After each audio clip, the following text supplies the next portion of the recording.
Bonjour chers téléspectateurs, bienvenue encore dans le cadre de votre émission Droit et Devoir consacrée à l'édification des questions juridiques. Comme vous le savez, le Gabon, comme toute société organisée, organise cette année des élections et effectivement c'est pour cela il est important dans le cadre de cette émission juridique de parler des questions électorales dans un aspect purement de droit.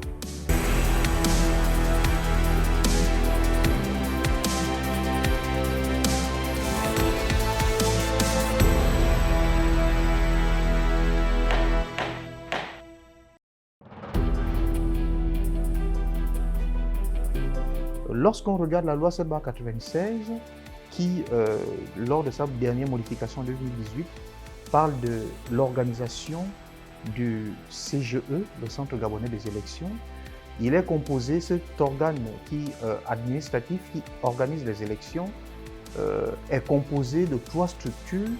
Il y a une structure centrale qu'on appelle le bureau, et la deuxième structure, c'est l'Assemblée générale.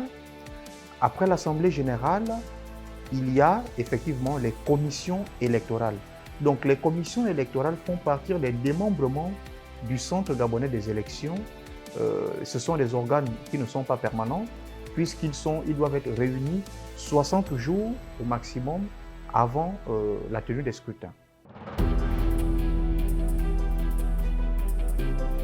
Déjà l'article 14B de la loi 7/96, dans sa modification 2018, précise que les commissaires électoraux sont des membres du bureau du Centre Gabonais des élections. Ce sont les membres du bureau du Centre Gabonais des élections qui forment,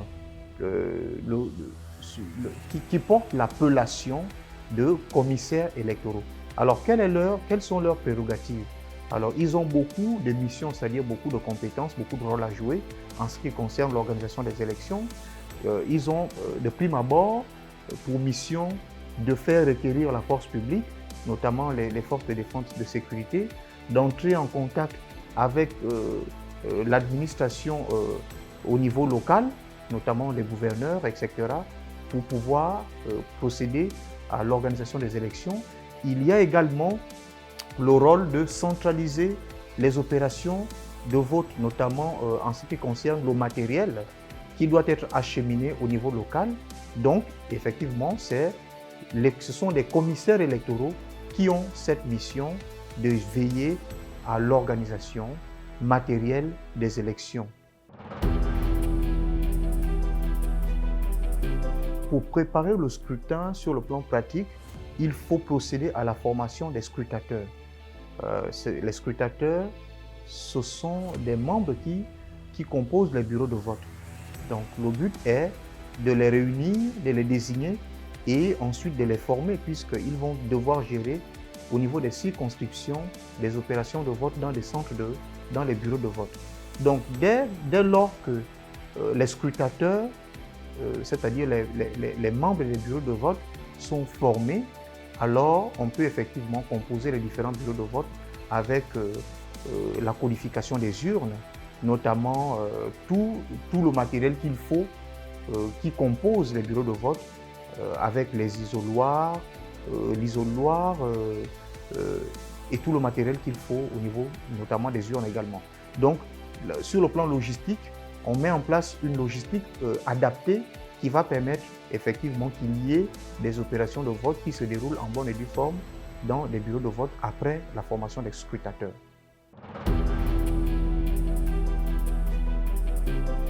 Déjà, le bureau de vote est composé des membres qu'on appelle des scrutateurs. Ils portent le nom de scrutateurs. La loi, le code électoral les désigne au nombre de 5. Parmi les scrutateurs, il y a le président du bureau de vote, qui est un scrutateur principal et qui a pour mission de veiller, de coordonner les opérations de vote, d'être le policier du bureau de vote en ce qui concerne, de veiller à la police, à la mission d'administrer les opérations de vote au sein du bureau de vote. Donc, en quelque sorte, c'est le coordonnateur des opérations de vote au sein du bureau de vote. Mais à côté du président du bureau de vote, il y a 2 vice-présidents qui l'accompagnent, l'un pour la partie de la majorité et l'autre pour la partie de l'opposition. il y a, à côté de ces 3 personnes, donc le président et les 2 vice-présidents, il y a également 2 assesseurs qui également constituent, pour l'un, représente l'opposition et l'autre représente les partis de la majorité. Donc, le bureau de vote est principalement composé de ces 5 scrutateurs, mais en réalité, à côté de ces 5 scrutateurs, le bureau de vote comprend également d'autres personnes, notamment les représentants des différents candidats, le représentant du Centre gabonais des élections et le secrétaire, mais ces personnes que nous citons ne font pas partie des membres du bureau de vote, puisque la loi ne connaît que 5 scrutateurs, notamment le président, les 2 vice-présidents et les 2 assesseurs.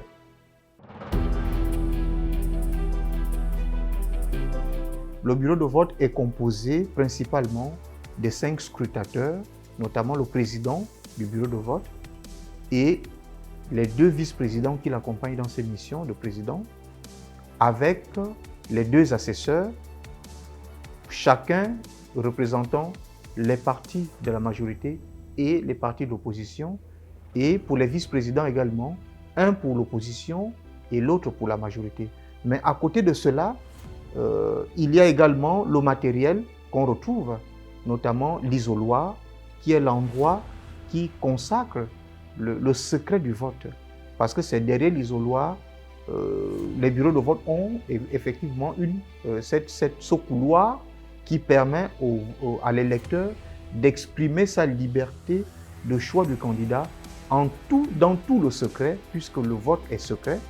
Il y a également l'urne qui est généralement placée à la table du président, parce que lorsque l'électeur entre, après être passé devant les 2 vice-présidents, l'un qui tient la liste électorale et l'autre qui remet les bulletins de vote à l'électeur, après être rentré dans l'isoloir, l'électeur doit se présenter après devant le président du bureau de vote qui, effectivement, détient l'urne qui est généralement transparente dans les critères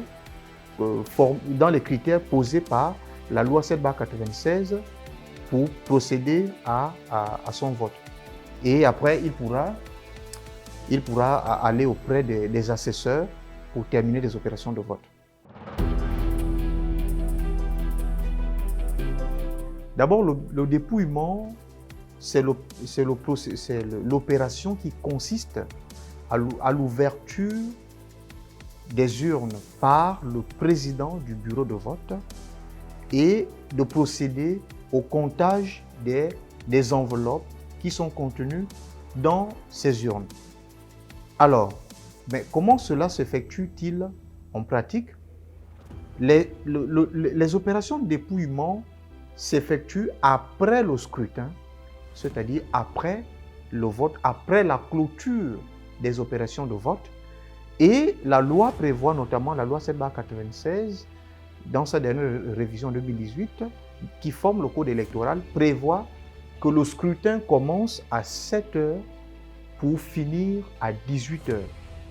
Cette durée peut être étendue dans des cas spécifiques si il y a encore des électeurs qui n'ont pas encore manifesté leur droit de vote ou encore si certaines manifestations de violence ont perturbé la sérénité du déroulement des opérations de vote. Mais dans une situation normale, lorsque les élections terminent, le président du bureau de vote doit effectivement déclarer, publier la fermeture des opérations de vote et pour procéder aux opérations de dépouillement, accompagné effectivement les 2 vice-présidents qui l'accompagnent, puisque l'un représente la majorité et l'autre représente le parti politique de l'opposition. Donc cela permet de constater la transparence dans chaque bureau de vote, puisque les bureaux de vote sont représentés par les différents bords politiques. Alors, plusieurs documents doivent être joints au procès verbal des élections, donc notamment l'enveloppe et puis les bulletins qui sont déclarés nuls ou blancs. Il y a également des enveloppes qui sont litigieuses, qui doivent être joints au procès-verbal électoral. Il y a aussi la liste d'émargement qui doit être jointe au procès-verbal d'élection. Également, il y a les mandats des différents représentants des partis politiques. Il y a également les mandats des personnes qui représentent les différents candidats au niveau des bureaux de vote et les documents de procuration, puisque la loi permet qu'on peut voter par procuration dans les articles 110, 111, 112 du Code électoral. Le vote par procuration, c'est-à-dire le fait d'envoyer une personne d'aller manifester notre choix du candidat dans un bureau de vote par représentation d'une autre personne. C'est-à-dire qu'on envoie une personne qui va dans un bureau de vote exprimer notre suffrage, en notre nom bien sûr.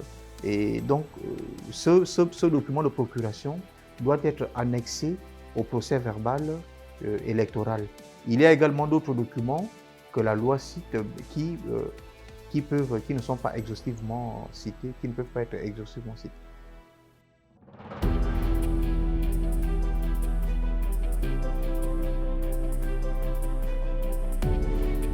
Déjà, la commission électorale est un organe du Centre gabonais des élections qui a pour mission, effectivement, de coordonner, de gérer les opérations de vote au niveau local, départemental, provincial et de suivre les opérations qui se passent dans les bureaux de vote à travers les présidents de ces bureaux de vote-là.